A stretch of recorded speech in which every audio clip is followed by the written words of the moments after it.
The last item, Commissioners, is item number 6, an application for 1006 Madison Avenue in the Upper East Side Historic District, docket number 16-3359, block 1392, lot 58.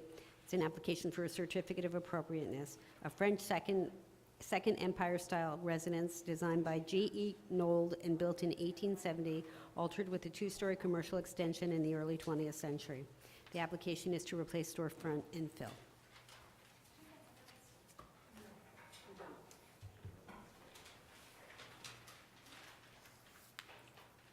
Okay. Good day, Commissioners. Michelle Shabami of the Preservation staff.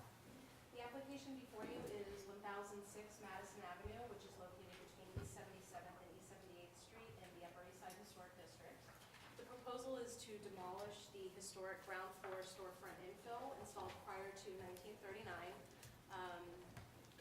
as shown in tax photo here. And to install a new storefront featuring details to align with the 1920s, circa 1920 historic storefront above. The Commissioners should note that the infill at both floors were colored red in the Madison Avenue master plan, which means that they must be retained and restored in order to obtain staff level approval. The architect, John Field of Building Studio Architect, is here to discuss the proposal.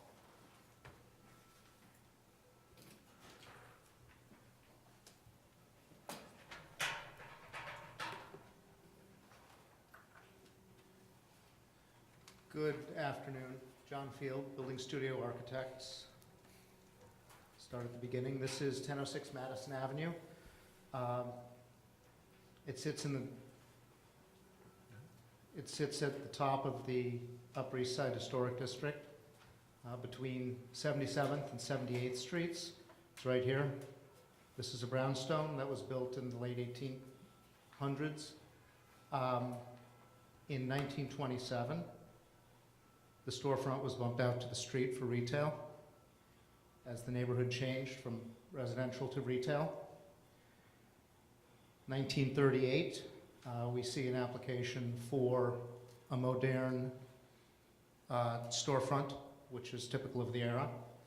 Our proposal is to remove this storefront and replace the ground floor with detailing similar to what we have upstairs. We have an egress door to the north, which serves the single unit upstairs. We have a door to the south, serving the retail space, echoing both the rhythm and the detailing found on the 1927 facade above. This 1927 facade is rolled metal. It's rolled metal OG detailing at the pilasters. The cornice, all of this is remaining intact. There's a fluted detail under a drip edge above the transom windows. Here we're looking up at the facade. It's been pretty much unchanged since 1938 when that storefront was put in. Our investigation of the modern storefront shows us that this glass at both pilasters was adhered directly to the tin of the storefront above. It's in badly damaged condition. Our reconstruction will replicate the detail from above, carrying down pilasters, a solid bulkhead, and the sign band.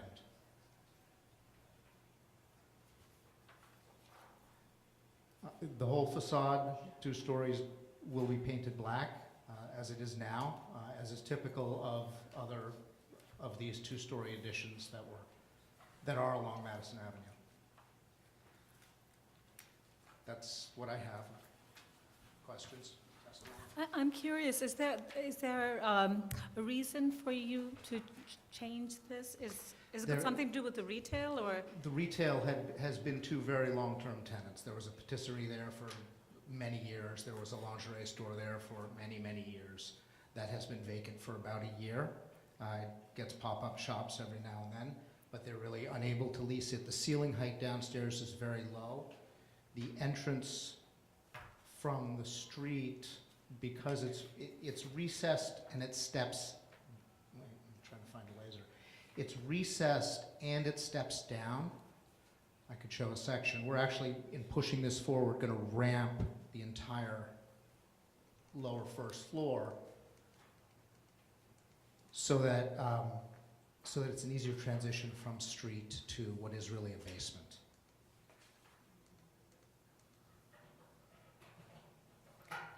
Sorry. So this is the street level. This is a 1 in 20 ramp that's going to happen on our side of the storefront. It just, the retail has, the perception of retail has changed on Madison Avenue. Our clients need to lease this. Retailers don't want low ceiling heights and difficult to enter stores.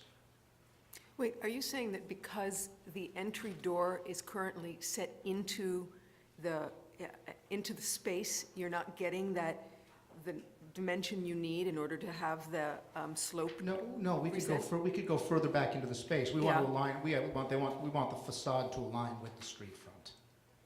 This, Why don't you say that? sorry, the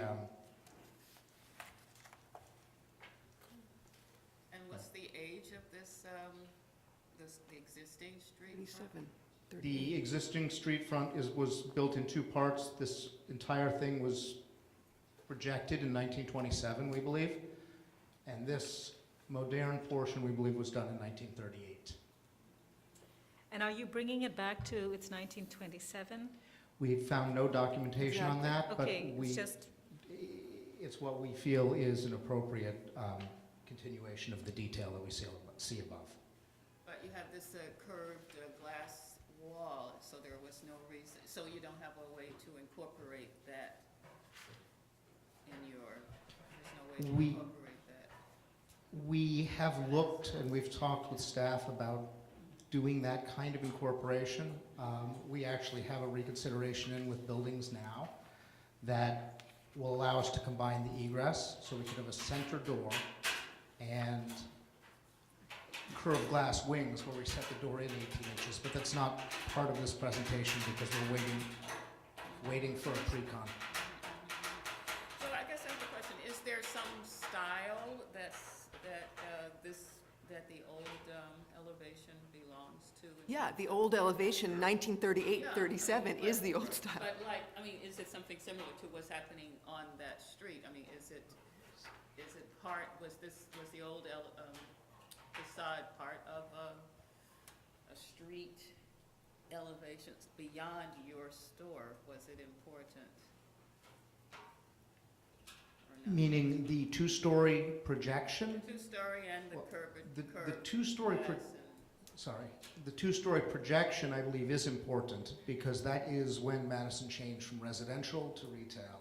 And a lot of these brownstones, this is one of the few surviving examples, existed. It's flanked by later style of commercial building.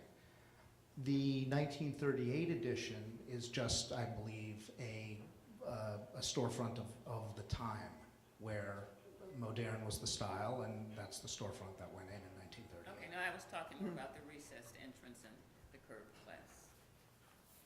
right, so the question was whether have you looked at trying to incorporate some of these elements and still bring your, I understand it's recessed, but to bring the glass out and have like a less of a recess, but maintain some of those elements, because the elements are in and of itself quite attractive. And while I understand if we never saw them and you showed us your facade and the changes, I think it's completely appropriate and looks very much like the rest of Madison Avenue.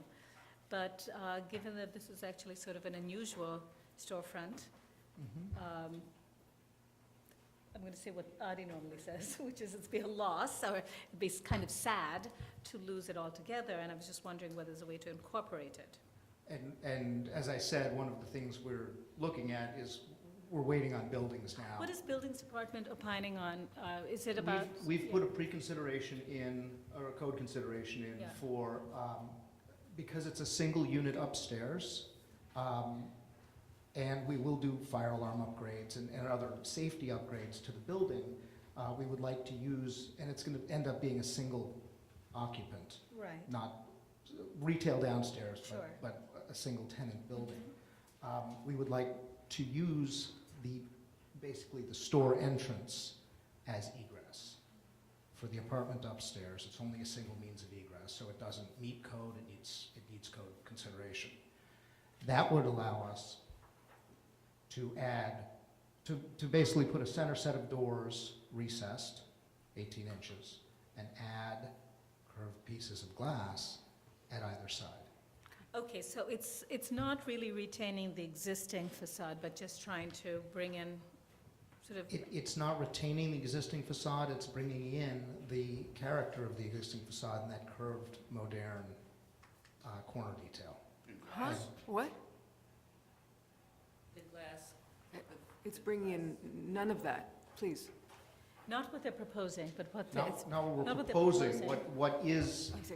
possibly on the table pending a Got it. business reconsideration. Okay. Are we commenting now, or are we just asking? okay, any other questions?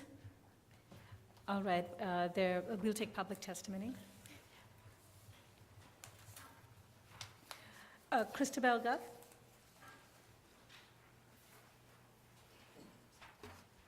Christabel Goff of the Society for the Architecture of the City. The Upper East Side was one of the most difficult and hard-fought historic district designations ever. A key part of the controversy was whether regulation would, quote, stifle Madison Avenue. To achieve Board of Estimate affirmation of the whole district in 1981, the Commission was forced into extensive negotiations which culminated in the color-coded map, which has been referred to earlier. Like a traffic light, green was the go-ahead color and red was stop. 1006 Madison is a red-coded storefront. It is red-coded because of its historic design. I'm not aware that there is clear evidence that the design is not from 1927. On a holiday weekend, I had no ability to find out. I think you should examine those building permits and any drawings because it is entirely likely that the storefront dates, in fact, from 1927. If that were the case, it would be an extremely rare surviving example of early Art Deco brought to New York shortly after the Paris exhibition. Its extravagantly curved display windows are surrounded by sleek black glass. The North Bay is completely glass-walled, without windows, without divisions, creating a fascinating display opportunity, which was so important when window dressing was still an art. It reflects back into the inset entrance to the upper floors, while opening the whole store to the street, because you're walking down the street, you see through this tube of glass into the store. There was another somewhat comparable curved and recessed storefront for Leron in the Elijah Khan 1931 Squibb building, but that was lost in 1991. Thor Equities advertised the existing storefront online as a retailer's dream that would attract the most sophisticated international clientele. That would be true of the existing, though perhaps not of the proposed replacement, an extraordinarily flat, featureless, formulaic design meant to generate a few extra square feet of selling space inside. This year, the Landmarks Commission turns 50. Over time, it built up a range of wise preservation policies, including the guidelines red coding a few really fine historic storefronts on Madison Avenue. Those storefronts should not be sacrificed to expediency now. The asking rent online for this property is $100,000 a month. I just mentioned that. Okay. Thank you. Michael Hall?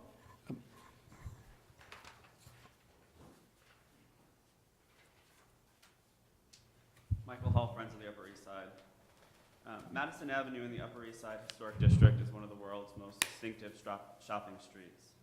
Its characteristic sense of place, its scale, rhythm, pace, and detailing is defined by the many 19th century row houses that line the avenue, and by their two-story commercial extensions constructed in the early 20th century. It is for this reason that the Madison Avenue Guidelines were created, a process in which Friends was happy to take part. And so Friends finds this proposal to be deeply troubling. As the commissioners are well aware, the guidelines designate subcategory 1, red, as historic storefronts, and state, quote, "This category requires the retention and restoration of historic storefronts," end quote. The full two-story storefront at 1006 Madison Avenue is labeled red. The existing modern retail front on the ground floor level is historic and moreover charming. It must be retained in its entirety as it contributes to the character of Madison Avenue in a way that the proposed very generic storefront would not. As the applicant claims, it is impossible to rent the space in its current configuration, the owner should pursue relief under the hardship provision of the Landmarks Law. The Preservation Committee at Friends emphatically requests the Commission deny this application. Thank you. Thank you. Kelly Carroll? Kelly Carroll, Historic Districts Council. HDC urges the Commission to deny this application, which will erase one of Madison Avenue's historic storefronts. In the early 20th century, Madison Avenue became a retail corridor with the first and second stories of townhomes transformed into storefronts distinct from the architectural style of their host buildings. 1006 Madison is such a building, as its sleek Art Moderne storefront rests within a Second Empire residence. To ensure the preservation of these significant 1920s and 1930s storefronts, the Madison Avenue Storefronts Master Plan was created in 1981, how you just heard. 1006 Madison is a category red, which is the most significant classification in the plan. This proposal seeks to remove the storefront, which is contrary to the plan, and remove the entire storefront, which would include its curvilinear glass, literally flattening the flavor of what makes this building and Madison Avenue distinct. And as a final note, we see so many applications that seek to restore what used to be there based on a photograph, and this is a case of where you have the original storefront and it should be preserved. Thank you. Thank you. Are there any more speakers? Okay, we received Community Board 8's recommendation, and they have resolved this application should be disapproved.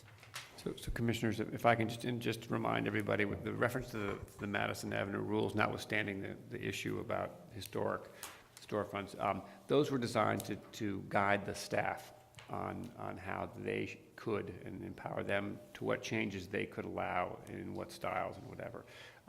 So the reason this is before you is because the red storefront is the proposal is to not restore it, which is what the guidelines would require for a staff approval.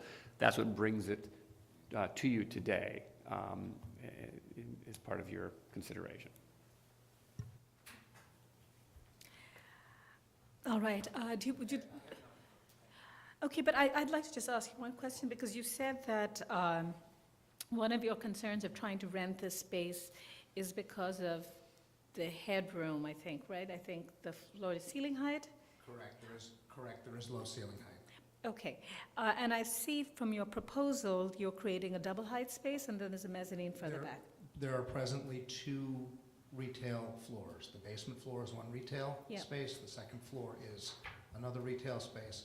They're going to combine those into a single retail space, but basically take out half of the floor here, again, Right. to support that headroom challenge. Right, but I was wondering whether, there's a way to just retain the vestibule, and then after that, you could have your double-height space. So you don't have to continue the floor over, the entire portion, and just keep the vestibule. And then, yes, people will have to go through it, but it's an unusual and actually rather charming entrance.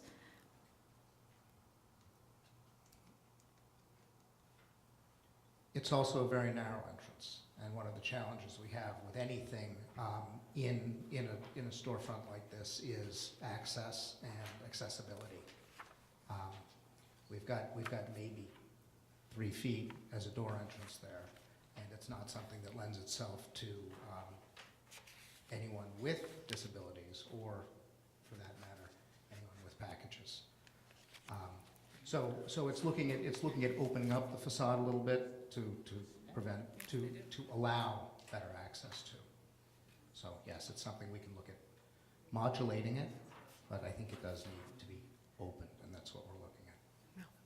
But when you're talking about the width of the door, your new doors are still 3 feet. You're just saying you have 2. You're providing 2 versus, I don't know. Still is two. Correct, but when you have a door that's 3 feet wide, you also need 18 inches on the pull side of it to allow for it to open. When we bring the facade all the way out to the street, we have that flush condition that will permit that. Well, I mean, if you did some mix where you kept the largest circular window, right? And you took your wall back to, let's say, where the door is now. Understood. And just work with that, so you'd still have, maybe there is a way to. And that's what I touched on earlier, we were looking at with this building department code consideration, so that we could use the center bay for 2 doors. Breaking the modulation of the facade above didn't look right. Having a door here and then a 18-inch space here and then a smaller module in the center, to us didn't look appropriate. But couldn't you, I'm just going back to, The second floor could be designed based on your, whatever you have on the first floor. Anyways, just an idea well, but to have just- both. I'm just saying. right, but just going back to this. So here you have one door is the egress door, correct? Store door? Yes, egress door, Yeah, okay. upstairs door. Okay, and if you were to retain portion of the facade, let's just say, the larger curve, so Mhm. you have a curved portion, right? And then you have Understood. another piece that comes and intervenes, right? Why couldn't you at least retain the main window curve and then maybe just remove a portion of that? You'd still have your egress door all the way to the right, and then you could make this door bigger. I suppose that's something we could explore. Again, it really left us with a facade that was not making sense. I Because the way it recognize there are- relates to, Because the way it relates to the building above, the way it relates to itself, and as a whole on Madison Avenue. Yeah, no, And the simplicity of that streetscape. okay, of course they could. yes. But yeah, I mean, there could be lots of modifications and solutions, but this storefront in its existing condition makes perfect sense, shouldn't be modified at all. It's one of the best facades on Madison Avenue. It wouldn't be a loss or sad, it's just irreplaceable. It's what distinguishes this part of Madison Avenue and reminds you of shopping in Paris and in parts of Brussels and even Barcelona. That you cannot replace the glass that makes for the very narrow shaft.